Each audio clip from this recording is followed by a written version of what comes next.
여러분, 많은 사람들은 체질 개선을 원하고 있죠. 체질 개선이 되지 않아서 비만하고 또 건강이 나빠지고 어려워서 많은 사람들은 체질을 변화시키고 싶어 하죠.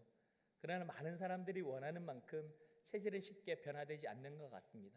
왜냐하면 익숙했던 것, 잘 먹었던 것, 편하게 먹었던 것, 좋아했던 것들을 거부하고 먹지 못했던 것, 먹기 싫은 것들, 이런 것들을 먹어야 되기 때문에 많은 사람들이 그것들을 감당하지 못하고 끝내는 포기하고 그 전으로 돌아가는 모습들을 많이 보게 됩니다. 영적인 삶도 마찬가지라고 생각합니다. 우리의 육적으로 살아왔다면 영적인 부분으로 체질의 개선이 필요하다라고 생각합니다.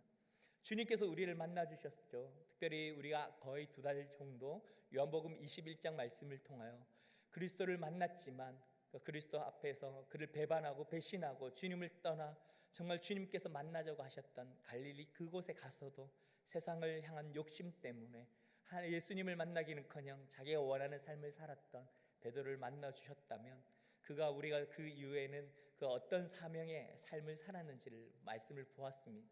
그렇게 우리의 인생도 우리의 삶도 영적인 변화가 일어나야 될 텐데 우리에게는 정말 이런 영적인 체질 개선이 과연 일어날 수 있을까? 왜 우리는 계속적으로 우리가 원하지만 그렇게 변화들이 없고 또 실패할 수밖에 없었을까? 그렇다면 이제는 우리가 어떤 부분이 약했고 어떤 부분을 고쳐야 되는지 저는 그런 부분들이 좀 묵상이 되었습니다. 그래서 이번 주부터 영적 체질 개선, 특별히 사명자로 살아가기 위한 영적 체질 개선 프로젝트라는 제가 제목을 붙였는데요. 영적 체질 개선에 관련된 좀 시리즈 말씀을 나누고 싶습니다. 오늘 함께 보실 말씀은 요한복음 1장 43절에서 51절까지의 말씀입니다. 요한복음 1장 43절에서 51절까지의 말씀입니다. 저와 한 절씩 교독하도록 하겠습니다. 다음 날 예수께서 갈릴리로 떠나시려다 빌립을 만나 말씀하셨습니다. 나를 따라라. 빌립도 역시 안드레와 베드로처럼 베세다 마을 출신이었습니다. 빌립은 나다나엘을 찾아가 말했습니다. 모세가 율법에 기록했고 예언자들도 기록했던 그분을 우리가 만났소. 그분은 요셉의 아들 나사렛 예수시오. 나다나엘이 물었습니다. 나사렛에서 무슨 선한 것이 나오겠는가? 빌립이 말했습니다. 와서 보시오. 예수께서 나다나엘이 다가오는 것을 보시고 그에 관해 말씀하셨습니다. 여기 참 이스라엘 사람이 있다. 이 사람에게는 거짓된 것이 없다. 나다나엘이 물었습니다. 어떻게 저를 아십니까? 예수께서 대답하셨습니다.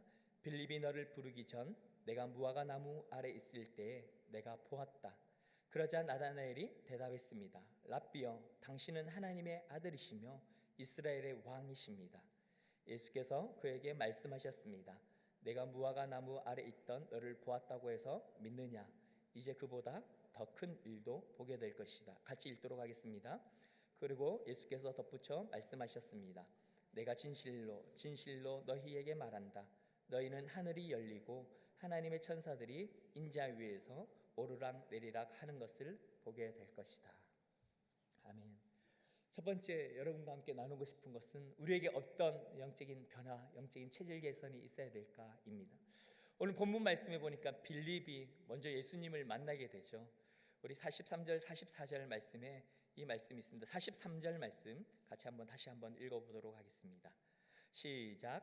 다음 날 예수께서 갈릴리로 떠나시려다 빌립을 만나 말씀하셨습니다. 나를 따라라.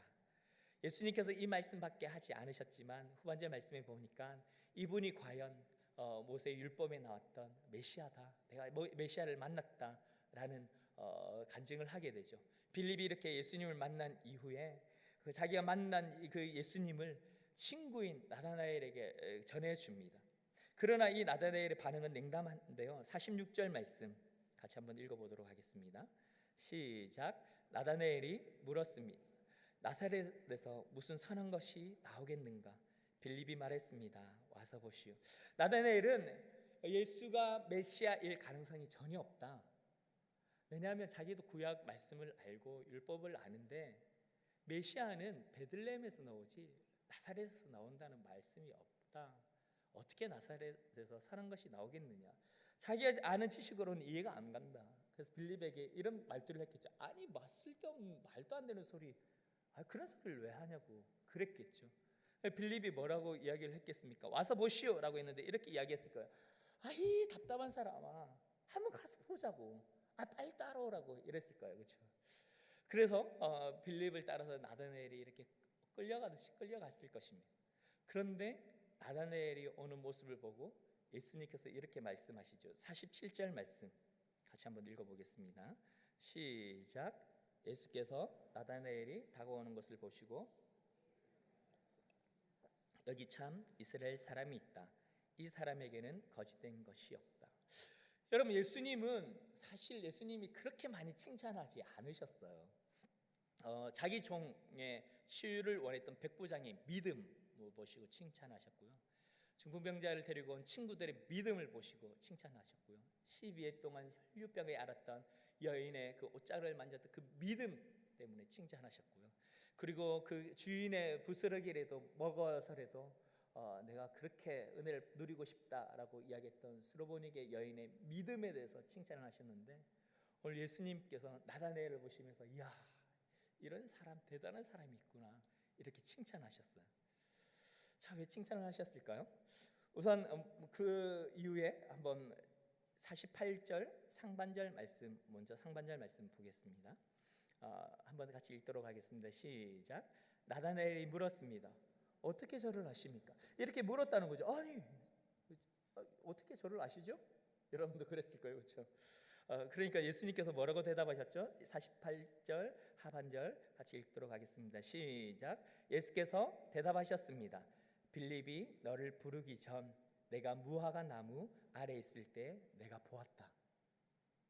여러분, 여기까지만 봐도 약간 볼 수 있죠, 그렇죠? 그런데 49절 말씀까지 먼저 읽고 말씀을 조금 나누겠습니다. 49절 말씀, 자, 같이 읽도록 하겠습니다. 시작. 그러자 나다나엘이 대답했습니다. 랍비여, 당신은 하나님의 아들이시며 이스라엘의 왕이십니다. 여러분, 사실 이해가 잘 되지 않는 부분입니다, 그렇죠? 자기를 보았다는 말 때문에 예수님을 향하여 당신이 하나님의 아들이고 이스라엘 왕이십니다. 제가 여러분을 저기 리더컴에 지나가는 중앙식품전 앞에서 여러분 봤습니다. 여러분이 그걸 보고 저에게 목사님이 하나님의 아들이시고 이스라엘의 왕이십니다 이렇게 이야기를 했을까요? 그렇지는 않았을 거예요. 그런데 어떻게 자기를 보았다는 이야기 때문에 랍비여, 당신은 하나님의 아들이며 이스라엘 왕이십니다 라고 이야기를 했을까요? 그것은 나다나엘이 무화과 나무 아래 왜 있었는지를 이해하면 쉽게 풀립니다. 여러분, 무화과 나무의 잎은 무성합니다, 그렇죠? 그래서 그 잎 아래서 시원한 그늘 안에서 햇빛을 피하기 위해서 아마 있었을 거예요. 하지만 이 무화과 나무 그늘 아래 있었다는 표현은요, 이 유대인들에게 흔한 표현입니다. 왜냐하면 그 당시에 회당이 없었던 지역이 많잖아요. 회당은 큰 지역에만 있었지 이 촌구석 같은 나사렛 땅에는 이제 회당이 없었어요. 그런 회당이 없는 곳에서 유대인들이, 그리고 말씀을 사모했던 사람들이 말씀 묵상을 하러 모였던 곳이 무화과 나무 아래였어요. 우리 보통 시골 가면 정자 아래, 큰 나무 아래 이렇게 모였던 것처럼 대명사로 표현했던 것들이 무화과 나무 아래라는 표현이었습니다. 그래서 성경에는 무화과 나무 아래라는 표현들이 나중에 한 번 더 보겠지만 다른 어떤 의미로 보이지만, 무화과 나무 아래라는 것은 하나님의 말씀, 하나님의 율법, 그 하나님의 말씀을 사모해서 토라를 공부하기 위해서 모였던 장소가 무화과 나무 아래였습니다. 그러니까 예수님께서 이 나다나엘을 보실 때 무엇을 보셨다고요? 야, 너 무화과 나무 아래에 그냥 정자에 앉아가지고 그냥 잘 쉬고 있구나, 이걸 보신 것이 아니고요, 나다나엘이 그 아래에서 하나님의 말씀을 깊게 묵상하는 것을 보았다라는 뜻입니다. 특별히 이 보았다라는 뜻의 의미는요, 그냥 이렇게 보는 것이 아니라 지켜보았다라는 뜻이 품어져 있습니다. 저는 첫 번째 이 말씀을 보면서 여러분과 함께 우리에게 영적인 체질 개선이 있었으면 좋겠다라는 것이 첫 번째, 그것이 바로 말씀 묵상입니다. 여러분, 이곳에 많은 사람들은 큐티 할 것입니다. 말씀을 읽을 것입니다. 묵상할 것입니다. 그러나 여러분 정말 여러분의 묵상, 여러분의 그 하나님의 말씀을 향한 사모함이 정말 진리를 향한 목마름 때문에 묵상을 하고 계십니까? 아니면 여러분은 그냥 말씀을 펴고 생명의 삶을 펴서 그냥 읽고 아 이런 의미가 있구나 아멘 하고 끝나시나요? 저 이야기를 해서 죄송하지만 제가 대학교 1학년 때 선교단체에서 훈련을 받으면서 너무 좋더라고요. 하루 종일 묵상하는 것이 너무 좋았어요. 아침 수업이 없으면 아침 7시에 큐티 모임을 하고 밥 먹고 8시 반쯤에 도서관 가서 12시 1시까지 큐티 짧은 본문 말씀을 서너 시간 동안 묵상을 했어요. 그때 기록했던 그 설교 노트, 설교가 아니죠, 묵상 노트가 몇 권씩 있는데 그 묵상을 지금도 읽어보면 와, 제가 지금 설교하는 것보다 더 깊은 묵상들을 너무 많이 했던 그때의 추억과 은혜가 있었어요. 그러나 그 시간이 지나고 제가 30대 초반이 되었을 때 생명사님을 그냥 한번 쭉 읽고 그냥 무슨 말이지 해설 쭉 읽고 이런 말씀이구나 아멘 땡 이렇게 말씀 묵상을 하고 지난 적도 있었어요. 지난주 목사님 설교 말씀 중에 우리 베레아 사람들에 관련된 이야기가 있었지 않습니까? 그 사람들은 간절한 마음으로 말씀을 받아들이고 바울이 말한 것이 사실인지 알아보려고 날마다 성경을 찾아보는 사람들이었습니다. 여러분은 어떤 사람입니까? 하나님을 만나기 위하여 말씀을 펼쳐 읽는 사람입니까? 아니면 큐티라는 것, 묵상을 하기 위해서 그냥 말씀을 펼쳐 읽는 사람들입니까? 예수님께서 나다나엘이 어떤 것을 보았다고요?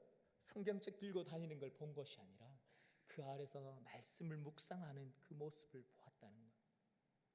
저는 우리가 지난번 계속 2달 동안 계속적으로 이야기하며 우리가 사명자의 삶을 살아야 된다, 잃어버렸나 그 사명을 찾으라, 주님께서 여러분을 그렇게 부르신다 이야기를 했고 그 사명의 길을 달려가는 베드로와 사도 요한의 그 삶에 대해서 나누었습니다. So what? 그래서 어떻게 할 거냐, 앞으로 우리의 인생과 삶을 어떻게 살아야 되냐, 그래 사명자의 삶을 살아야 된다. 저는 그 첫 번째 단계가 무엇이라고 생각했냐면 말씀 묵상이라고 생각했습니다. 여러분은 하나님의 음성이 들리지 않을 때 그 말씀을 정말 그냥 접어버린 적이 얼마나 많았습니까? 하나님 오늘 나에게 주실 말씀 내가 듣지 않고서는 내가 밥도 먹지 않겠습니다. 하루도 시작하지 않겠습니다. 답답해서 눈물을 흘린 제가 언제입니까? 주님, 나 주님 말씀이 갈급한데 왜 오늘은 말씀하시 않으시나요? 주님 답답합니다. 죽겠습니다. 왜 나에게 말씀하시지 않나요? 말씀을 또 읽고 정말 생명의 삶이 닳아질 계속 적고 묵상하고 주님 이 말씀은 무엇인지, 나에게 이 말씀을 왜 해석하지 않으시는가? 여러분 이렇게 말씀을 묵상한 적이 언제입니까? 예수님께서는 나다나엘이 그렇게 묵상하고 그렇게 말씀을 사모하며 무화과 나무 아래 있었던 것을 보았던 것이죠. 저는 여러분을 축복합니다. 잠잠히 하나님을 바라며 영적인 말씀의 깊은 세계로 나아갈 수 있는 그런 영적인 체질 개선이 있길 소망합니다. 이곳에 있는 사람 중에 어느 누가 말씀을 묵상하지 않겠습니까? 생명의 삶을 들고 다니지 않는 사람이 어디 있겠습니까? 그러나 오늘 정말 여러분 사랑하는 누구야, 내가 너의 골방에서 너의 침실에서 그 아래서 있는 것을 내가 보았다. 여러분 그 하나님의 음성을 듣는 그 복된 그 복이 여러분 가운데 있길 소망합니다.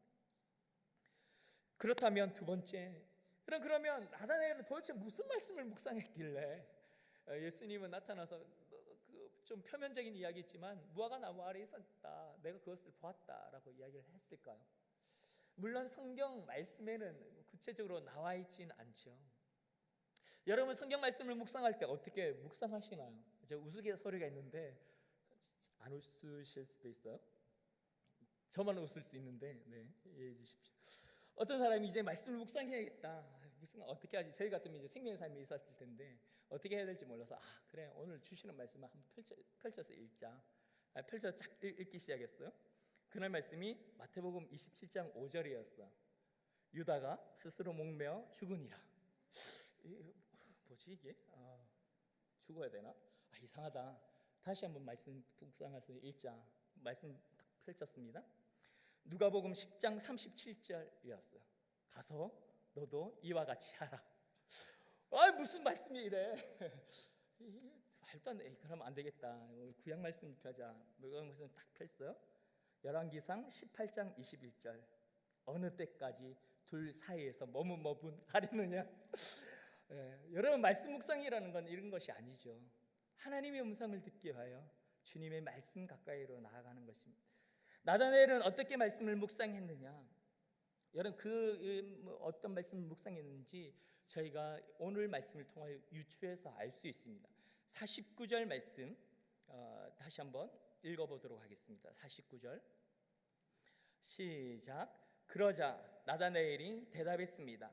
랍비여, 당신은 하나님의 아들이시며 이스라엘의 왕이십니다. 여러분, 그 무화과 나무 아래 있다는 이야기에 그가 깜짝 놀라며 이야기했던 것이 당신이 하나님의 아들이고 당신이 이스라엘의 왕이십니다 이야기했다는 건 뭐예요? 이 나다나엘이 지금까지 묵상했던 것이 바로 하나님의 아들 이스라엘의 왕 되실 메시아에 관련된 묵상이었을 거예요. 그래서 성경학자들은 스가랴서와 미가서를 묵상하고 있었을 것이다. 그곳에 보면 무화과 나무라는 표현들이 나오거든요. 그리고 메시아에 관련된 이야기가 나옵니다. 스가랴 3장 8절에서 10절까지 말씀 먼저 한번 같이 읽어보도록 하겠습니다. 스가랴 3장 8절에서 10절까지 말씀 시작. 대제사장 여호수아야, 그리고 여호수아 앞에 앉은 여호수아의 동료들아, 잘 들으라. 너희는 앞으로 생길 일의 표가 될 사람들이다. 보라, 내가 순이라는 부르는 내 종을 보내겠다. 만군의 여호와가 말한다. 내가 여호수아 앞에 세운 돌을 보라. 돌 하나에 7개의 눈이 있다. 내가 그 돌 위에 이 땅의 죄를 하루 만에 없애겠다는 글을 새겨 놓았다. 그날에는 너희가 너희 이웃을 서로 자기 포도나무와 무화과 나무 아래로 부를 것이다. 만군의 여호와가 말한다. 여러분, 미가서 4장 3절 4절 말씀도 같이 한번 읽어보도록 하겠습니다. 시작. 그가 여러 백성들 사이에 판결을 내리시며 강한 민족들을 질책해 멀리 쫓아낼 것이다. 그러면 그들이 자기 칼을 두드려 쟁기를 만들고 자기 창을 두드려 낯을 만들 것이다. 민족들이 서로 칼을 들이대지 않을 것이며 다시는 전쟁을 준비하지 않을 것이다. 대신에 각 사람이 자기 포도나무 아래 앉으며 자기 무화과 나무 아래에 앉을 것이며 두렵게 할 사람이 없을 것이다. 만군의 여호와의 입이 이같이 말씀하셨다. 여러분, 성경학자들이 나다나엘이 이 말씀을 묵상했을 것이다. 무화과 나무라는 단어도 나오고 이 지금 오늘 읽었던 말씀에 보니까 그날에 그분이 오셔서 그 모든 죄를 하루 만에 없애버릴 것이고, 그리고 자기들이 수확한 것들을 포도나무 아래에서 무화과 나무 아래에서, 또 한 말씀은 그들이 이웃이 되어서 그 포도나무 무화과 나무 아래에서 같이 먹고 같이 평화를 이루는 모습을 장면을 보여주고 있는 것입니다. 이 말씀을 묵상하며 이 메시아가 언제 올 것인가. 왜냐하면 그 땅에 이스라엘은 주변에 많은 강대국들이 있었습니다. 그래서 늘 언제나 핍박을 받았고 빼앗김을 당했고 힘들고 어려운 그런 삶을 하루하루 살았습니다. 그래서 그 많은 이스라엘 사람들이 갈망했던 건 메시아가 오시면 좋겠다. 메시아가 오시면 좋겠다. 이 힘들고 어려운 압제와 억압과 아픔과 상함을 치유해 주실 메시아가 왔으면 좋겠다라고 생각하고 있었죠. 여러분, 나다나엘의 이 목마름이 바로 이것이었습니다. 여러분, 나다나엘도 사람이었는데 자기의 기도 제목이 없었겠습니까? 자기의 어떤 다른 목마름이 없었겠습니까? 출세하고 싶지 않았겠습니까? 랍비로, 선비로, 어떤 종교인으로, 어떤 유명한 사람으로 정말 많은 사람들에게 정말 영향력을 끼치는 사람이 되고 싶지 않았겠습니까? 하지만 그가 묵상하고 그가 목말라 했던 것은 바로 메시아의 임재, 메시아의 도래였습니다. 그렇기 때문에 자기의 말씀의 묵상, 자기의 고민, 자기의 기도, 자기의 어떤 눈물, 자기의 아픔, 자기의 목마름을 알아봐준 예수님께서 내가 그곳에서 너가 무엇을 하고 있는지 보았다라는 말씀에 깜짝 놀란 거예요. 그리고 바로 당신이 하나님의 아들이시죠. 랍비여, 당신이 하나님의 아들이시고 이스라엘의 왕이십니다 라고 고백을 한 거죠. 여러분, 많은 사람들은 자기가 목말라 하는 부분들이 있습니다. 그것이 비록 잘못된 것은 아니죠. 주님께 우리는 또한 간구해야 될 부분들이 많이 있습니다. 그럼에도 불구하고 여러분, 우리의 만족과 우리의 유익이 아닌, 내가 목말라하고 내가 갈급해하는 것이 아닌 하나님의 나라, 이스라엘의 회복, 그리고 이 메시아의 도래, 하나님의 임재. 여러분은 우리 교회를 위해 기도할 때, 여러분 교회를 생각할 때 무엇을 생각하고 무엇이 여러분의 기도의 제목이십니까? 하나님의 영광이 임하는 예배, 많은 사람들이 함께 웃고 함께 즐거워하며 함께 울며 함께 엎드리는 예배. 저는 예배 인도자로서 그런 생각들을 해요. 정말 예배가 되어지지 않는 예배, 성도들이 많이 울고 많이 엎드려서 울고 회개하고 한다고 찬양 인도를 할 수 없는 예배, 설교를 하는데 많은 사람들이 흐느껴서 나도 힘들고 여러분도 힘든 예배, 하나님의 임재가 이 공간 가운데 충만한 예배, 저 끝에 앉아있든 이 앞에 앉아있든 정말 저 뒤에 앉아있든 어디에 앉아있든지 은혜와 감동이 넘치는 예배, 그것이 저의 목마름이고 저의 기도 제목이기도 합니다. 여러분은 어떤 목마름을 가지고 여러분 살아가고 계십니까? 저는 영적 체질에 관련된 이야기를 하고 있는데요, 저는 말씀의 묵상이 깊어지기를 원한다라고 이야기를 했습니다.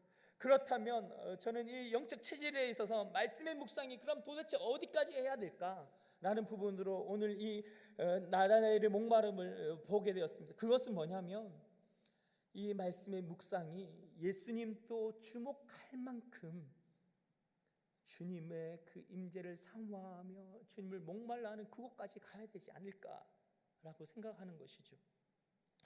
여러분은 말씀을 묵상하고 읽을 때 하나님의 마음이 느껴지셔서 정말 감출 수 없는 눈물, 감출 수 없는 그 기쁨, 아니면 때로는 화도 나고 정말 가슴도 아파하고 애통해 본 적이 어디 있습니까? 아마 예수님은 이 나다나엘을 보면서, 야, 이스라엘에 나다나엘과 같은 사람이 또 없나? 정말 저렇게 나를 사모하고 기다린 사람이 나다나엘밖에 없나? 이런 마음이셨을 거예요. 저는 여러분의 목마름이 일하기를 소망하고, 여러분 오늘 영적 체질의 개선을 원해서 그래 이제는 내가 말씀 묵상하는 사람이 되겠다라고 생각하면, 저는 그 말씀의 묵상이 주님이 여러분을 주목할 만큼 깊은 영적인 묵상을까지 해갈 수 있는 여러분이 되시기를 소망합니다. 자, 그렇다면 왜 이런 영적인 체질이 변화가 있어야 될까요? 왜 깊은 묵상을 해야 될까요? 왜 필요할까요? 저는 그 세 번째를 그 다음 말씀을 가지고 좀 묵상해 보았습니다. 50절 51절 말씀, 이렇게 메시아의 오심을 소망하고 기대한 그에게 예수님께서 한 가지 비밀을 이야기하시죠. 50절 51절 말씀 같이 읽도록 하겠습니다. 시작. 예수께서 그에게 말씀하셨습니다. 내가 무화과 나무 아래 있던 너를 보았다고 해서 믿느냐? 이제 그보다 더 큰 일도 보게 될 것이다.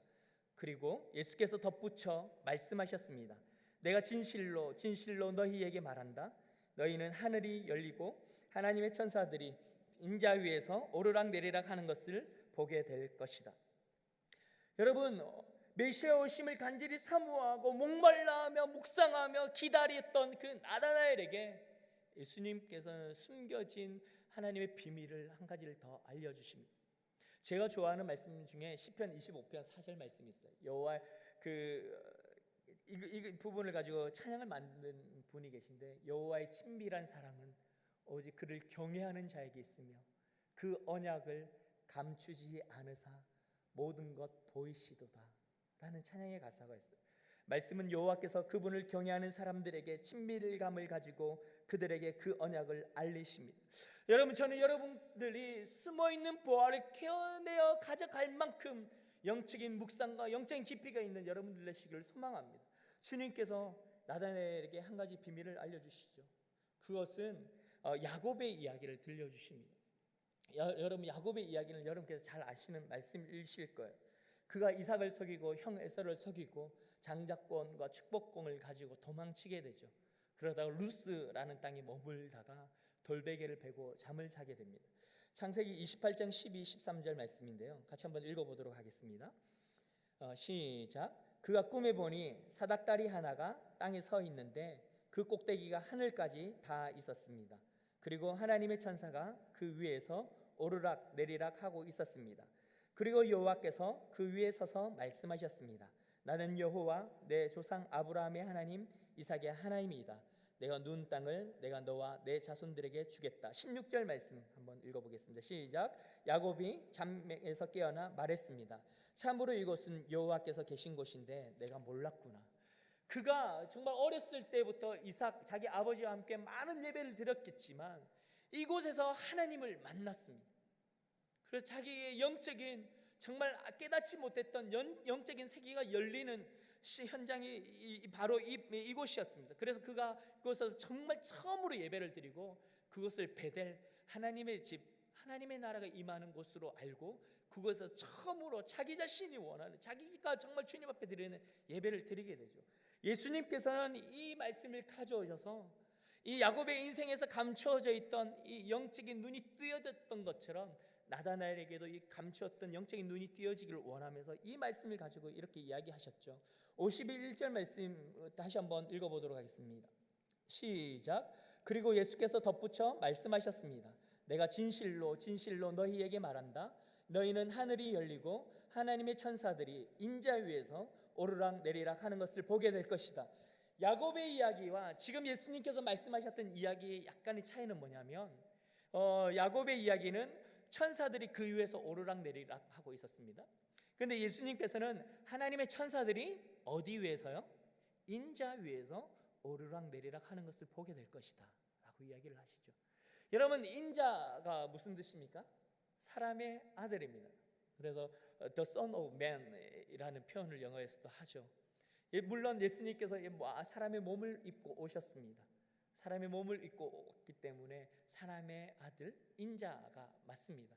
하지만 그 인자의 의미는 단지 사람의 아들로 왔던 예수님의 인성을 이야기하는 것이 아니라요, 우리 구약의 말씀에 이런 표현이 있죠. 우리말 성경은 약간 틀린 느낌으로 나와 있는데요, 다니엘서 7장 13, 14절 말씀에 이런 말씀이 있는데 7장 13절 말씀만 한번 같이 읽도록 하겠습니다.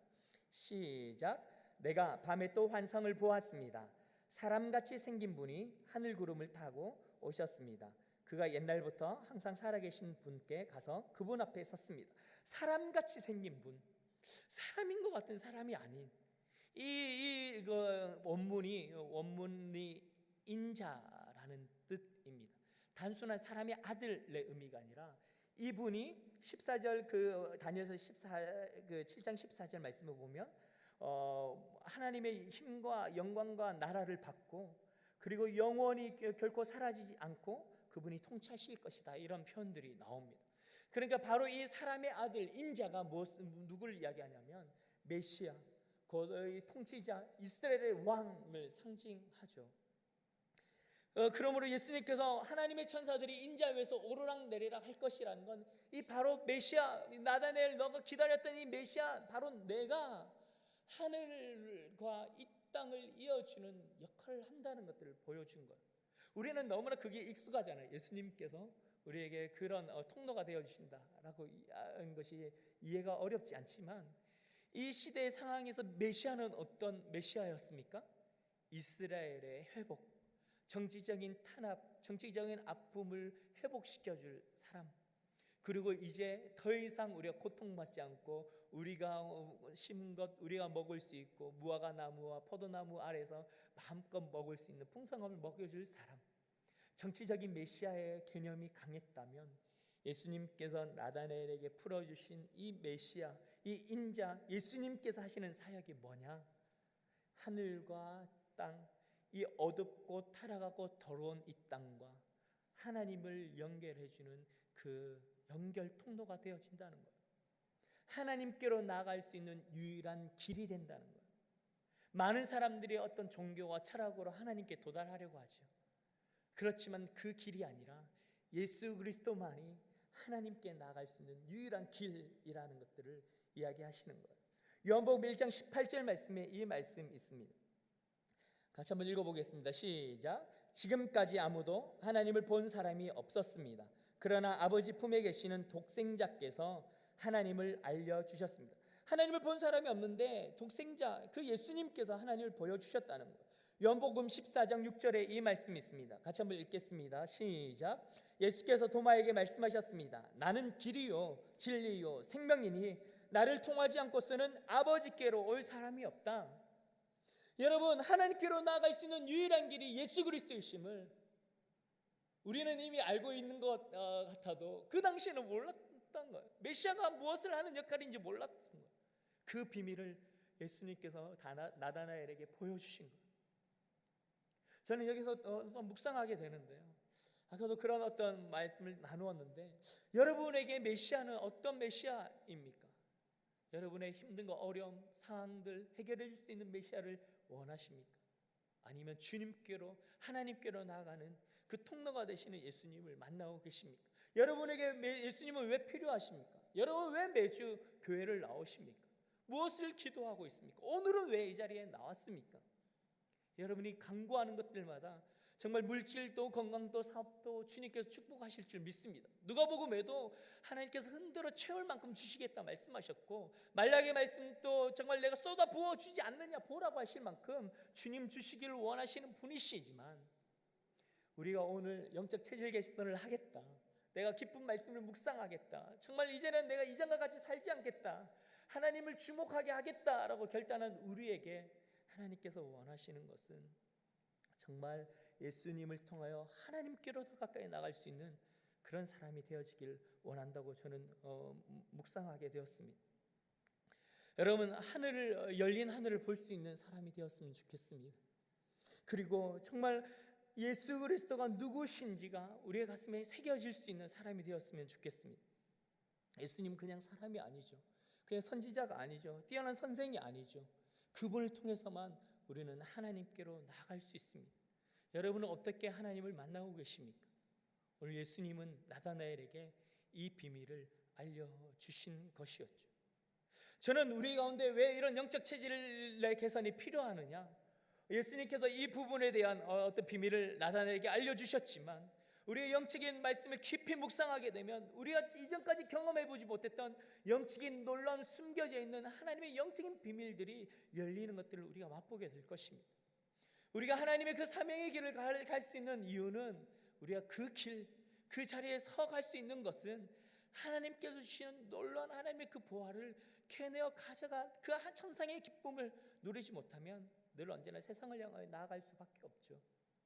저는 여러분들께서 정말 깊은 말씀의 묵상을 통하여 하나님의 이 놀라운 숨겨진 놀라운 비밀들을 캐내어 가져갈 수 있는 사람, 예수님이 나다나엘에게 그렇게 하셨듯이, 사랑하는 아들아, 너가 이렇게 말씀을 묵상했냐? 내가 이 말씀의 비밀을 알려줄게. 내가 너에게 이런 일들을 행할게. 내가 너희 교회 가운데 이런 일을 행할게. 내가 이 시들 이 땅에 이런 일을 행할게. 이것이 너희 기도의 제목이 되었으면 좋겠다 라고 할 수 있는, 영적인 세계를 열 수 있는 깊은 묵상을 할 수 있는 여러분들 되시길 소망합니다.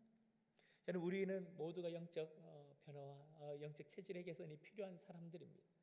오늘 이 말씀을 통하여 내가 그런 깊은 묵상을 통하여 하나님을 나로 주목하게 하고, 정말 영적인 감춰져 있는 영적인 세계를 열 수 있는 하나님의 사람이 되겠다 결단하시는 여러분들 되시기를 소망합니다.